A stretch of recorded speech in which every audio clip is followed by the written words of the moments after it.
Excerpts from Bald's Leechbook. For the sickness which they call shingles, take the bark of quickbeam, an aspen, an apple, maple, elder, willow, sallow, myrtle, wych elm, oak, blackthorn, birch, olive, dogwood.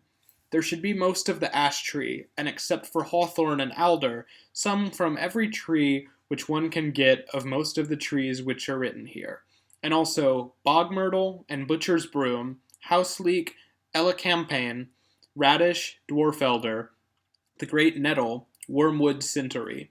Then take a tin amber cauldron, put in the third part of the barks and of the herbs, boil strongly in unfermented beer. If you haven't got it, boiled hard in water. Then remove the barks and put fresh ones into the same juice. Do thus 3 times, then strain the potion clean, very hot, and then add a basinful of butter, very hot, and stir together. Let it stand for 2 or 3 days, then remove the butter.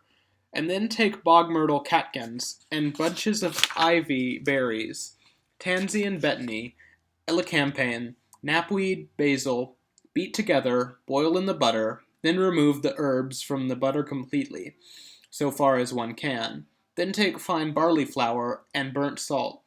Then make a pottage with the butter and stir it without heat, and add pepper. And then let him eat the pottage, first fasting for a night. Then afterwards let him drink the potion and no other liquid for 10 days, 30 if he can. Then take mistletoe from an oak, beat it fine and dry it and rub down to flour, then weigh out a pennyweight.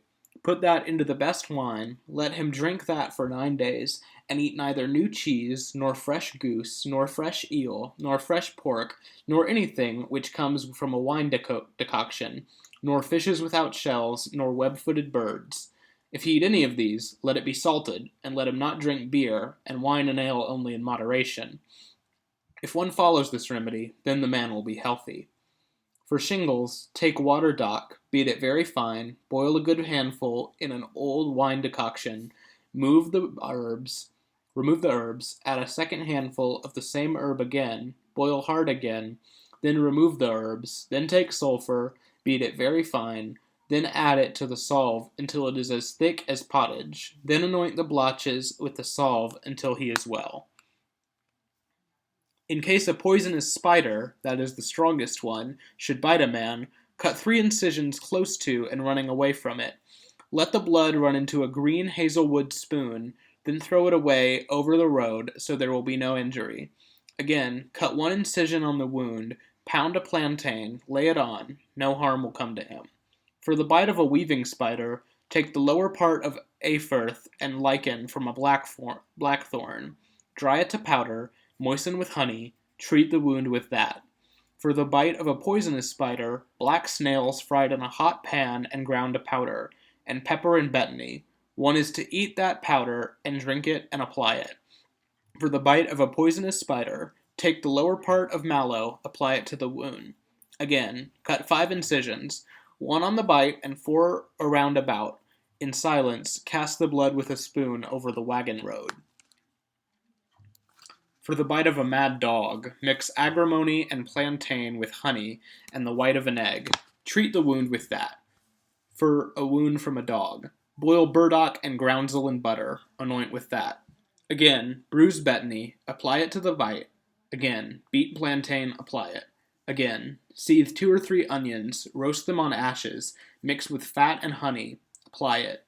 Again, burn a pig's jaw to ashes. Sprinkle on.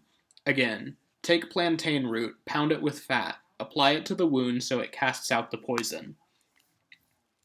If a man be over-virile, boil water, agrimony, and Welsh ale, if he is to drink it at night, fasting. If a man be insufficiently virile, boil the same herb in milk, then you will excite it. Again, boil in ewe's milk, water, agrimony, Alexander's, the herb called Fornit's palm, so it will be as he most desires. For the dorsal muscle, seethe green rue in oil and in wax, anoint the dorsal muscle with it. Again, take goat hair, let it smoke under the breeches against the dorsal muscle. If a heel sinew be broken, take Fornit's palm, seethe it in water, foment the limb with it, and wash the limb with it, and make a salve of butter, anoint after the fermentation. At which time bloodletting is to be avoided, and at which to be allowed. Bloodletting is to be avoided for a fortnight before Lammas, and for 35 days afterwards, because then all poisonous things fly and injure men greatly. Those doctors who were wisest taught that no one should drink a potion in that month, nor anyone weaken his body, unless there were great need for it. And then to stay inside during the middle of the day, since the air is most infected then. Therefore the Romans and all southern people made earth houses for themselves because of the air's heat and poisonousness. Doctors also say that flowering herbs are then best to work, both for potions and salves and powder. How one should avoid bloodletting on each of the 6 fives of the month, and when it is best. Doctors also teach that no one should let blood at a 5 night on old moon, and again at a 10 night, and 15, and 20, and 25, and a 30 night moon, but between each of the 6 fives. And there is no time so good for bloodletting as in early spring, when the evil humors which are imbibed during winter are gathered together, and best of all in the month of April, when trees and plants first sprout, when the bad pus and the bad blood increases in the cavities of the body. If a bloody wound in a man should turn bad, then take mallow, boil it in water, foam it with that, and pound the lower part. Apply that. If you wish to prevent blood in a cut, take cauldron soot, rub it to powder, sprinkle on the wound. Again, take rye and barley straw, burn it to powder. If you cannot staunch a bloody wound, take new horse dung, dry it in the sun or by the fire, rub it to powder very thoroughly, lay the powder very thick on a linen cloth, bind the bloody wound with that for a night. If you cannot staunch a flowing vein, take the same blood which runs out, burn it on a hot stone, and rub it to powder. Lay that powder on the vein and bind it up tight. If one cut into a sinew while bloodletting, mix together wax and pitch and sheep's grease, lay it on a cloth and on the wound. If a man's hair fall out, make him a salve. Take great hellebore and viper's bugloss, and the lower part of burdock and gentian. Make the salve from that plant and from all these, and from butter on which no water has come. If hair fall out, boil the polypody fern, and foment the head with that very hot. If a man should be bald, the great doctor Pliny prescribes this remedy. Take dead bees, burn them to ashes, linseed also, add oil to it, seethe very long over the coals, then strain and wring out, and take willow leaves, pound them, pour into the oil, boil again for a while over the coals, then strain, anoint with it after the bath. A head bath for that. Boil willow leaves in water, wash with that before you anoint it, and pound the leaves strongly boiled. Bind on at night until it be dry, so that you can afterwards anoint with the salve. Do so for 30 nights, longer if there be need of it. In order that hair should not grow, take ants' eggs, rub them down, smear on the place, no hair will ever come there. If hair should be too thick, take a swallow, burn it to ashes under a tile, and have the ashes sprinkled on. For all liver diseases, their origins and consequences, and concerning the 6 things which cause pain in the liver, and remedies for all those, and plain symptoms respecting both urine and lack of appetite and their color. The liver extends on the right side as far as the pit of the stomach. It has 5 lobes and cleaves to the loins. It is the blood's material, and the blood's dwelling and nourishment.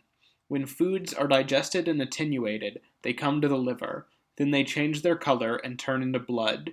Then it casts out the impurities which are there and collects the pure blood and sends it through 4 arteries, chiefly to the heart, and also throughout the whole body to the furthest members. Respecting 6 things which cause liver pain. First, swelling, that is, a tumor of the liver. Second is the bursting of the swelling. Third is a wound of the liver. Fourth is surging heat with sensitiveness and with a sore swelling. Fifth is a hardening of the stomach with sensitiveness and with soreness. Sixth is a hardening of the liver without sensitiveness and without soreness. You may discern a swelling or tumor of the liver thus. The swelling in the liver occurs first under the soft rib on the right side, and there the man first feels heaviness and pain. and from that place the pain ascends over all the side as far as the collarbone and as far as the right shoulder, and his urine is blood red as if it were bloody. He is afflicted with lack of appetite, and his color is pale, and he is somewhat feverish and constantly feels cold, and trembles as one does with typhus. He cannot keep food down.